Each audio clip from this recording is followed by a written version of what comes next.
Halo, selamat malam Sobat Hati yang Gembira, apa kabar semuanya? Hari ini adalah hari Rabu malam, jam 7, dan ini waktunya untuk kita jumpa lagi dan ngobrol-ngobrol dalam Yes, Young Executive Sharings. Setiap hari Rabu, jam 7 malam, memang menjadi satu kesempatan untuk kita bisa ngobrol dan belajar dari eksekutif pebisnis yang mau berbagi pengalaman hidupnya dan berbagi nilai-nilai yang saya yakin bisa menjadi inspirasi buat semuanya.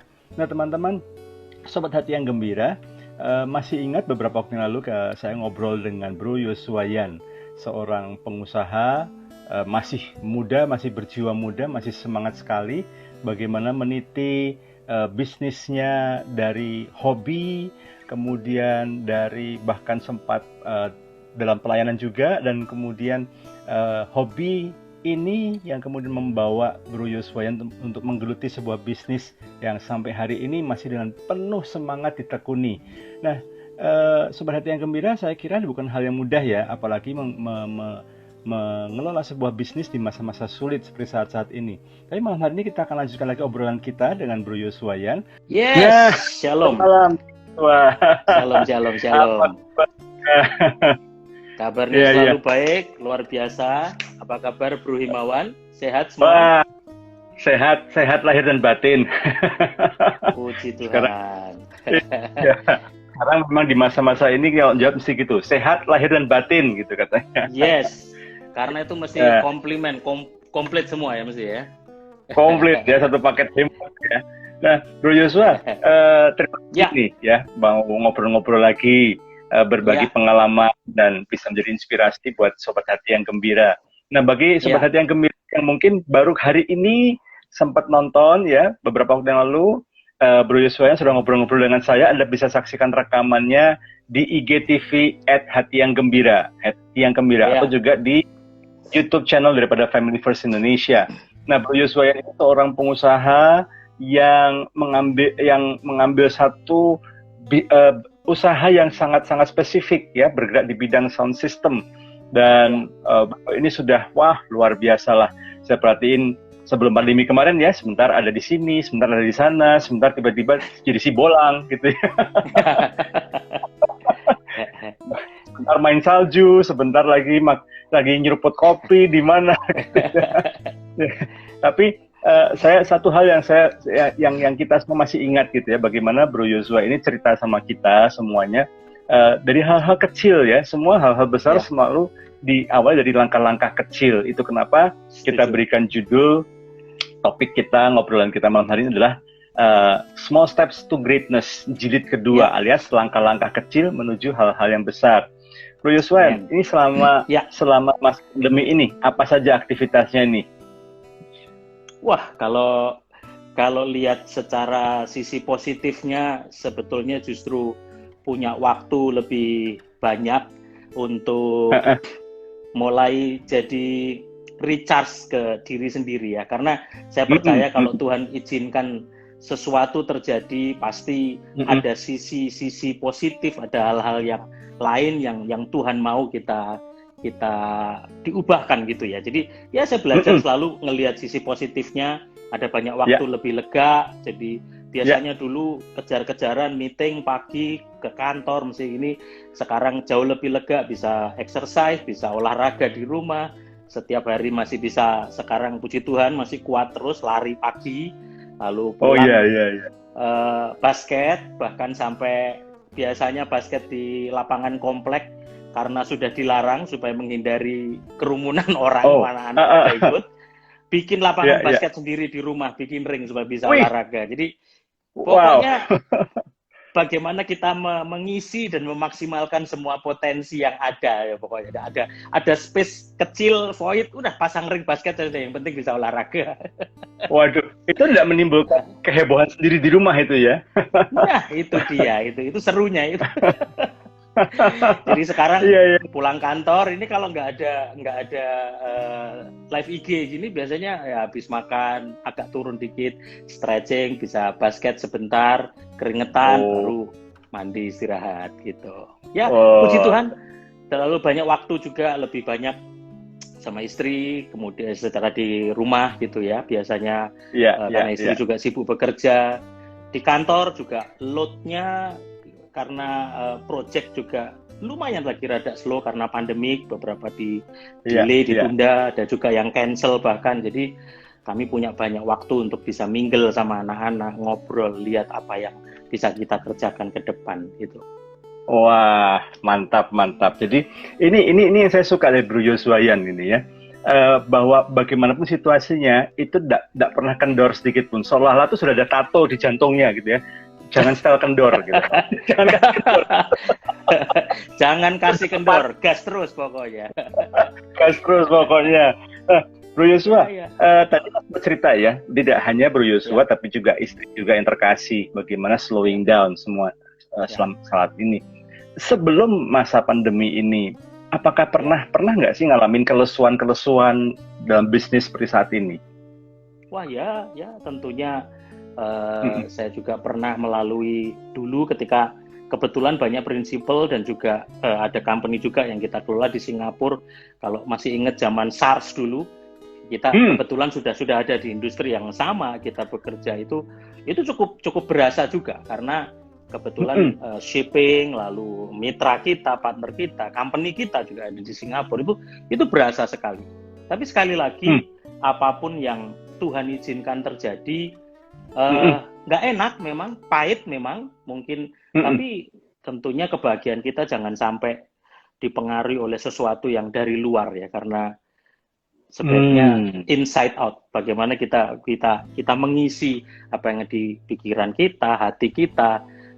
Daripada kita masukkan kekhawatiran, ketakutan, kalau kita cuma isi sampah ya pasti keluarnya sampah. Kalau kita namanya botol saus, botol kecap, kalau diteken ya pasti keluarnya kecap, kalau botol kecap gitu kan. Jadi kalau kita isi yang positif, kita isi perkataan firman, kita isi ucapan syukur, jadi waktu kita ngalami tekanan, diteken ya keluarnya ucapan syukur, keluarnya sesuatu yang positif. Udah simple aja buat saya, daripada ngotori pikiran. Ini ngomongnya gampang, tapi pelaksanaannya waduh, susah ya. Lebih susah dari ujian S3 nih kayaknya, ini lebih susah. Kan teorinya gitu ya, kita sama-sama tahu ya kan, kebahagiaan itu sebuah pilihan, sebuah keputusan. Tapi kan tetap ya namanya kita masih manusia biasa yang jalan itu masih napak tanah. Bro Yusuf belum ngambang kan ya kalau jalan ya? Kalau ngomong secara kedalaman hati, ngomong deg-degan, waduh deg-degan, gimana enggak gitu. Ini semua turun, ya kan, semua turun. Project tiba-tiba slow, bahkan beberapa ada yang bahkan di cancel gitu ya. Padahal sudah tinggal running gitu ya. Tapi kalau kita mau bersedih hati dan kita cuma nangisin itu, kalau kita pikir di luar sana semua ngalami gitu.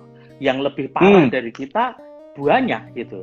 Kita harus saya pikir, saya ingat ngobrolan kita beberapa minggu yang lalu, prinsip saya sederhana, cuman daripada kita bersedih untuk sesuatu yang nggak kita punya, lebih baik kita mensyukuri apa yang ada di tangan kita. Dan itu yang saya rasa hari-hari ini. Saya setelah pas mulai, saya ingat Maret April itu kan awal PSBB itu. Tuhan cuma taruh di hati saya, Tuhan taruh hikmat gitu untuk kembali apa sih yang kamu punya gitu. Lalu saya tulis bahkan di papan di whiteboard ruangan saya punya merek ini, barangnya ini, tipenya ini. Lalu saya coba mapping, saya coba gambar yang saya punya dan bisa jalan di masa-masa seperti ini apa.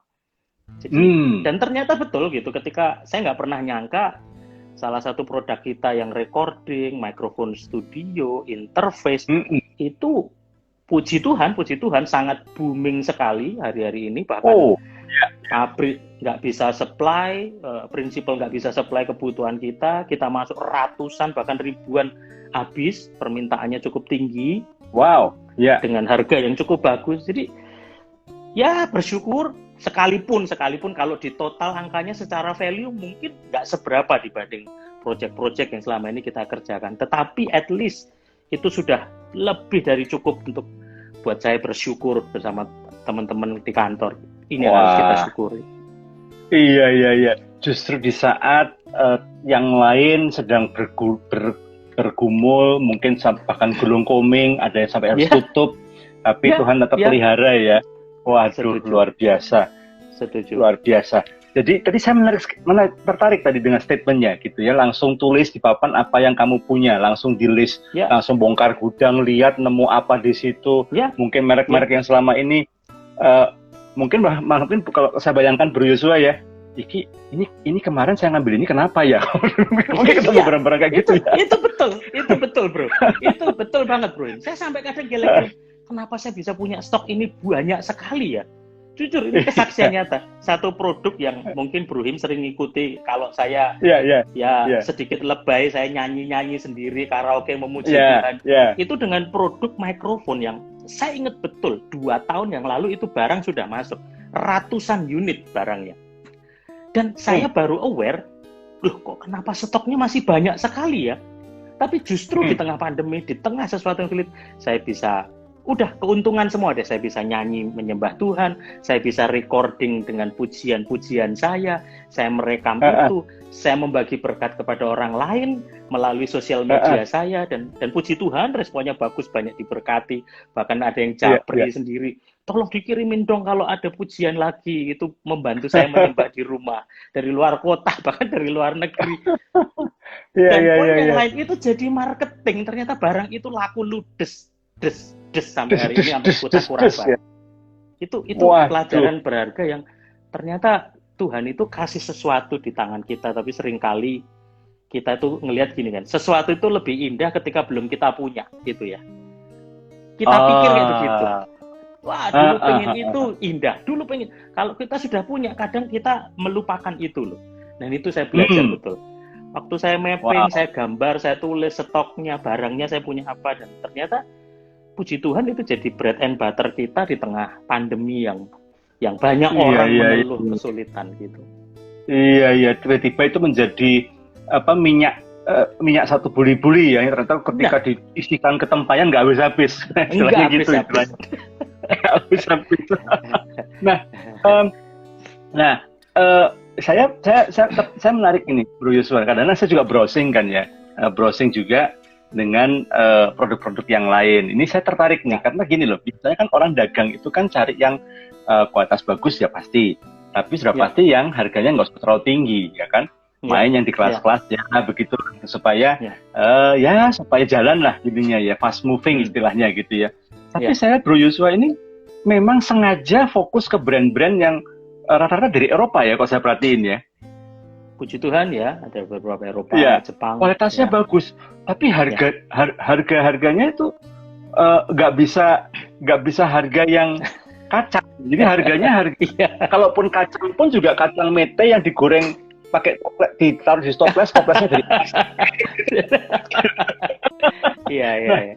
Ini memang sengaja, maksudnya memang dengan kesadaran penuh memang sengaja mau main di segmen ini dan tidak mau main di segmen-segmen yang sebetulnya secara keuangan mungkin lebih cepat barangnya ya, atau gimana nih Bro Yus? Terus terang itu satu pilihan yang sulit, dan untuk saya belajar untuk mengenal diri saya, mengenal tim saya, mengenal profil, karakter, kemampuan, potensi yang saya punya, juga tim saya, dan awareness dari company saya. Jadi berjalannya waktu, akhirnya saya jadi mengenal gitu. Saya nggak pernah, saya pernah main barang China, barang merek yang antah berantah gitu ya. Saya yakin banget yang namanya bisnis. Saya percaya satu hal, setiap produk, setiap brand apapun, every brand they have their own market. Setiap merek punya marketnya masing-masing. Ini cuma masalah size-nya aja sebetulnya. Mungkin kalau saya bisa gambarkan kayak piramid aja. Makin premium, makin ke atas, biasanya makin kecil gitu ya piramidnya. Barang murah selalu banyak masa. Tapi sebetulnya valuasinya mungkin kecil gitu ya, karena harganya murah. Tapi makin ke atas, brand semakin premium, ya tentunya kuantitinya sedikit, tapi valuasinya bisa lebih besar. Nah, berjalannya waktu, saya akhirnya jadi mengenal bro, gitu. Jadi dulu saya pikir saya udah coba dan saya yakin betul bukan kita maunya pilih-pilih yang di middle up gitu ya, tetapi satu, kami mempertimbangkan mengenai awareness, mempertimbangkan tentang after sale support supaya kita bisa mensupport dengan baik. Kalau produknya bagus, secara quality sudah bagus, pasti tingkat return-nya yang balik, yang rusak, yang komplain pasti juga less komplain. Secara itu juga baik buat company kita. Gitu. Kemudian warranty-nya, support-nya, lalu company di sana yang namanya Mercedes is Mercedes. Kita beli warranty BMW, Mercedes ya 3 tahun, 5 tahun bahkan warranty-nya. Sama seperti salah satu brand kita yang Jerman, kita juga speaker itu sampai warranty sampai 5 tahun gitu. Karena memang secara quality mereka sudah menjamin kualitasnya. Jadi poinnya adalah bagaimana mengenal kita, potensi kita, positioning kita di mana. Buat saya itu aja. Wah, ini menarik ini karena kan namanya dagang ya. Kalau saya perhatikan teman-teman itu kan kebanyakan, udahlah nggak usah yang terlalu gimana, nggak usah main di pasar-pasar middle up lah. Yang penting yang kelas-kelas yang menengah, agak sedikit ke bawah, tapi yang cepat dapat duitnya, cepat runningnya. Tapi ternyata tidak selalu begitu ya, Bro Yosua ya.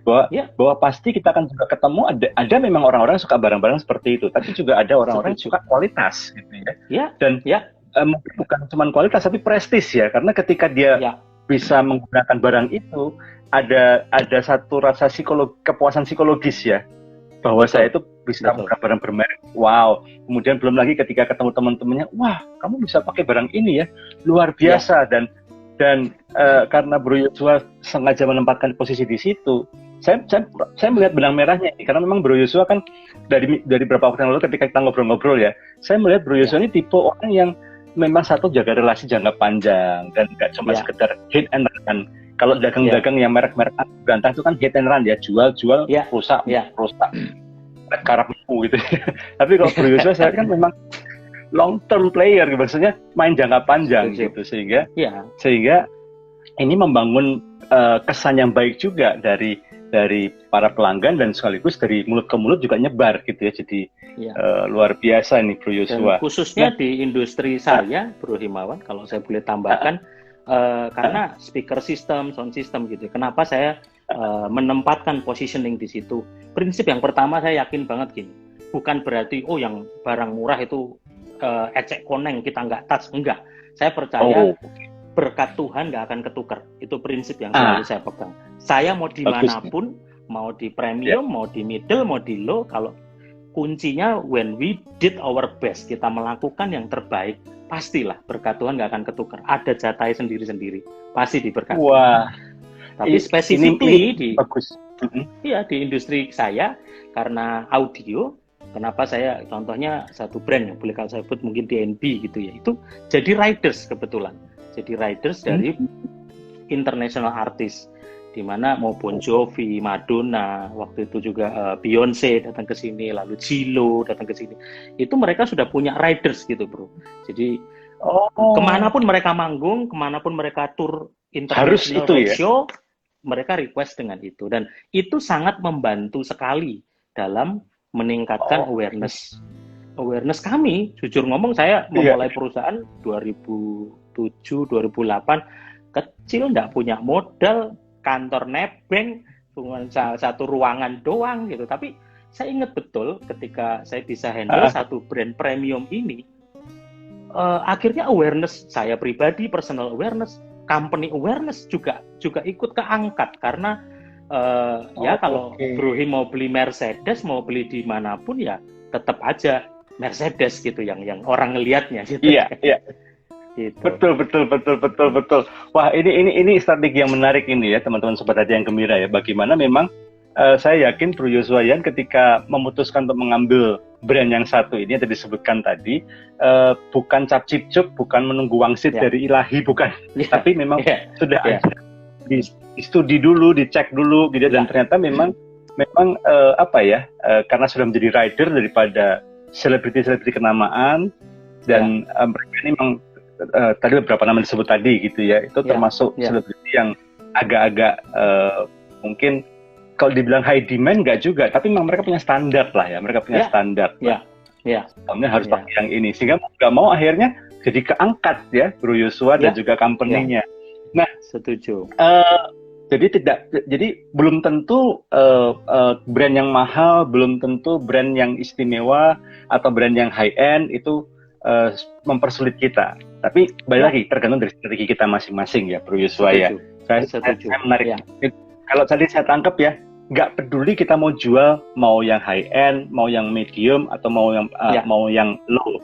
Tapi yang penting kita punya sikap yang benar, kita punya semangat strategi yang baik ya. ya, Kita mengerti kekuatan kita sehingga apapun yang kita jual itu pasti akan berhasil gitu ya Bro Yuswa kira-kira ya. ya, ya, Iya, iya, iya.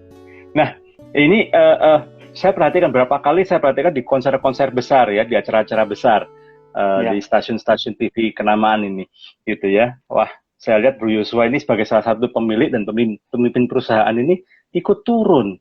Ini saya kaget gitu loh. Ya, masih ingat ya kita ngobrol-ngobrol ya Bro Yosua ngomong kan, Iya, iya. ikut angkut-angkut juga gitu ya. Waduh, apa? Sorry nih bro, apa memang sudah satu value yang memang Bro Yuswa miliki atau kan kadang-kadang ada orang juga yang dasarnya sampai turun-turun ke situ dia nggak percaya sama staffnya, gimana Bro Yuswa? Ya, satu hal yang utama adalah karena working with passion, karena mencintai apa yang kita kerjakan, senang dulu, lalu menyukai sendiri. Satu hal yang saya pernah sampaikan di pertemuan kita yang lalu adalah hal yang paling indah adalah hobi yang dibayar. Sesuatu yang paling indah banget dalam kehidupan kita ketika kita melakukan hobi kita dan dibayar. Kapan lagi? Gitu. Itu sebabnya ya tidak ada satu keterpaksaan, tidak ada satu keharusan, tapi ya saya mencintai, saya mau melakukan itu, mau turun sampai di tidur di kolong stage, mau ikut ngeret speaker atau ikut manjat juga di rigging misalnya begitu, atau misalnya dalam instalasi kita sampai ngelembur sampai pagi, analyzer nyari sampai ketemu, tapi menemukan satu kenikmatan, satu kenyamanan dengan karena ya melakukan hobinya sendiri. Dan hobinya dibayar pula gimana? Kurang itu yang bolak-balik ngomong. Kapan lagi punya hobi dibayar? Hobi dibayar. Wow. Nah, ini filosofi yang menarik sekali ya, bahwa satu tidak takut kotor, tidak takut diremehkan ketika melakukan hal-hal kecil, tapi justru itu juga bisa mendekatkan tidak hanya dengan orang-orang yang di lapangan, maksudnya klien di lapangan, tapi dengan staff sendiri. Saya juga perhatikan Bro Yuswa ini dekat sama staff-staffnya, ngeliwat bareng gitu ya. Ini, by the way, ini saya bukan stalker loh ya, saya tahu ini semuanya. Gitu ya, ngeliwat bareng, terus bisa bercanda bareng, pernah nonton bareng juga kalau saya nggak salah ya. Juga. Nggak takut Bro Yuswa kalau staff jadi kurang respect, kan beberapa pemimpin kan ada ketakutan gitu ya, kalau saya terlalu dekat, terlalu baik, nanti malah ngelunjak. Gimana nih Bro Yuswa? Saya percaya servanthood leadership itu saya belajar dari ya Tuhan yang saya sembah. Tuhan Yesus jalan bareng-bareng sama murid-muridnya, kemana aja dia jalan, dia hidup. Saya yakin tidur bareng, liwetan bareng, makan bareng, mungkin mandi juga di sungai bareng gitu ya.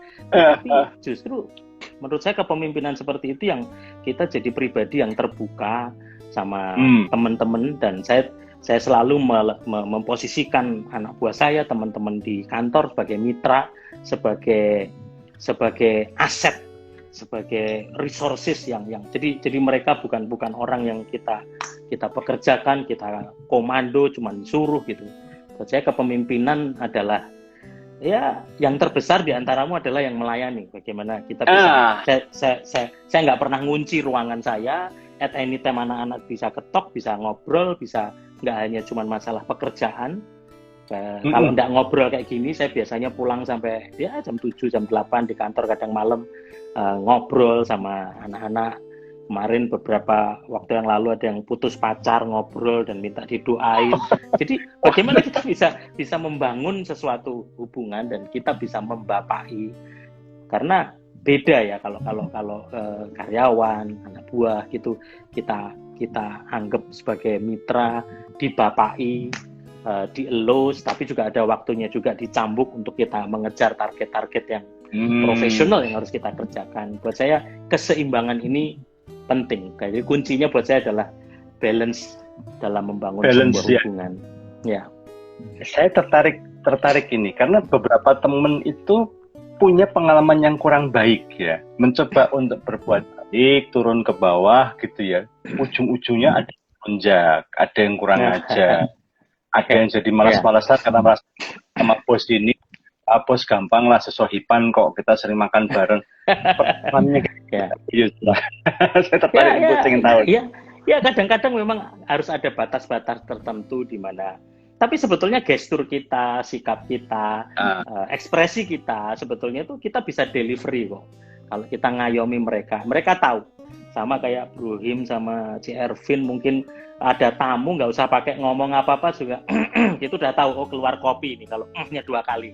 Jadi kuncinya pengenalan gitu loh. Anak-anak mengenal bapaknya. Kita dengan ekspresi kita, oh ini bapak nggak gini, nggak suka, oh kayak gini senang, kalau ini lama-lama akan ngerti. Justru yang poin yang saya lihat dengan bergaul, dengan terus kita kuat di grassroots dan dekat sama tim kita, itu yang membuat kita bisa saling support, saling mengenal lebih lagi. Wah, luar biasa. Saya yakin gitu ya, bahwa kepemimpinan itu memang banyak teori, banyak sekali teorinya. Tapi pada akhirnya kepemimpinan adalah sebuah seni, sebuah art gitu ya. Bahwa meskipun kita bisa belajar teori kepemimpinan yang banyak sekali, dari manajemen yang luar biasa ngelotok, pada akhirnya begitu kita bersentuhan dengan gimana? Praktek di lapangannya, itu bisa tiba-tiba itu semua teori buyar kabeh gitu ya. Beda sekali gitu. Iya, setuju Bro Imam. Iya. Gimana? Di situ kemampuan leadership kita dan ketenangan emosi kita. Tapi kuncinya buat saya satu ya, waktu kita punya hubungan pribadi dekat dengan Tuhan, maka kuncinya hikmat. Kalau hikmat manusia itu pasti terbatas. Tapi waktu kita membangun keintiman kita sama Tuhan, kita bisa minta hikmat sama Tuhan. Ini bukan ngeroh ya, tapi saya dalam segala hal saya berusaha untuk pagi mendasarinya kepada Tuhan, menyerahkan semuanya supaya kita ngambil keputusan yang tepat, kita bicara dengan tepat, kita juga bukan tukang kuam ya, tapi kita bisa ngelihat orang, ngobrol sama orang, Tuhan bisa kasih hikmat gitu. Ini nggak benar, ini benar gitu ya. Nah, lama-lama kita bisa melatih hubungan kita, dan Tuhan kasih hikmat terus setiap hari. Wah, ini penting ya. Banyak sekali pebisnis, banyak sekali juga eksekutif yang saking sibuknya, akhirnya tanpa sadar justru malah tidak memperkuat relasinya dengan Tuhan. Justru malah banyak teori, pengalaman yang bermain gitu ya.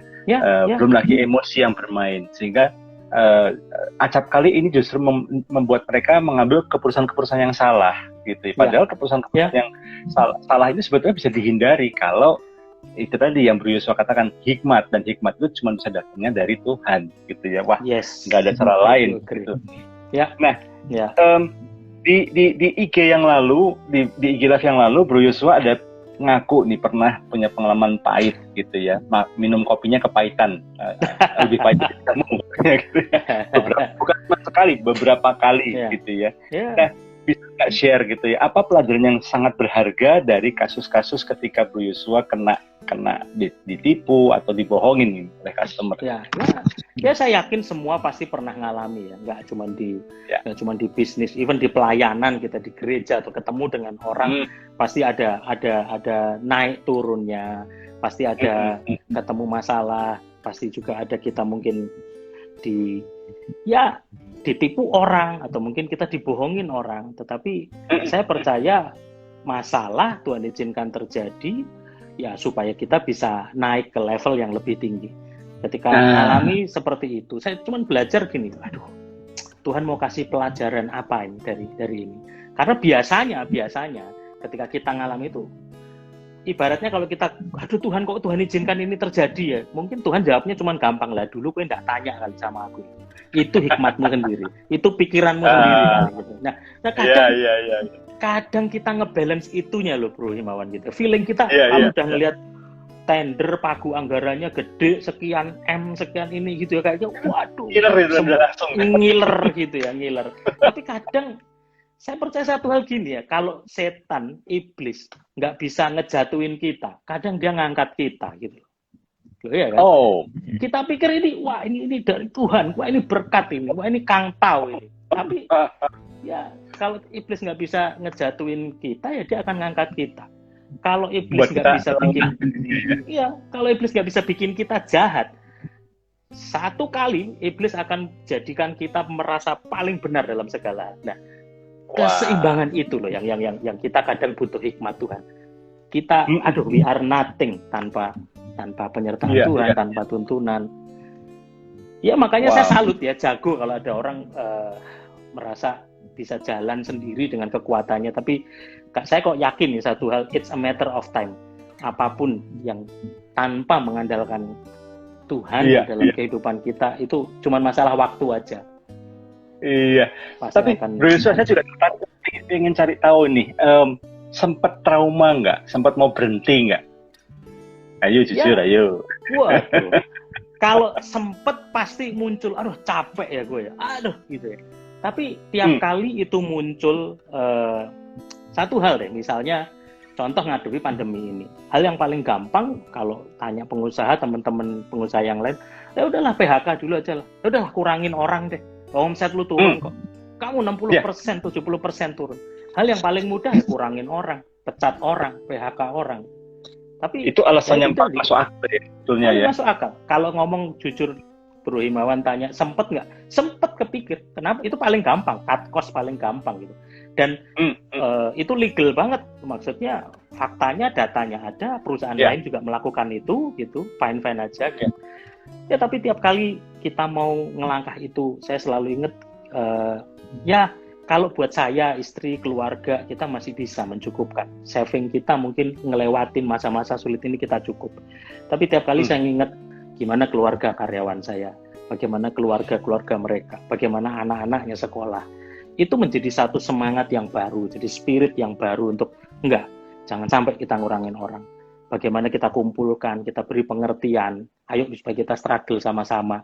Mungkin ada beberapa yang harus kita adjust, kita sesuaikan, kita ngomong apa adanya terbuka. Itu aja yang jadi kekuatan kita. Karena buat saya, siapa bilang pelayanan itu hanya di gereja, gitu. Siapa bilang pelayanan itu hanya di atas mimbar.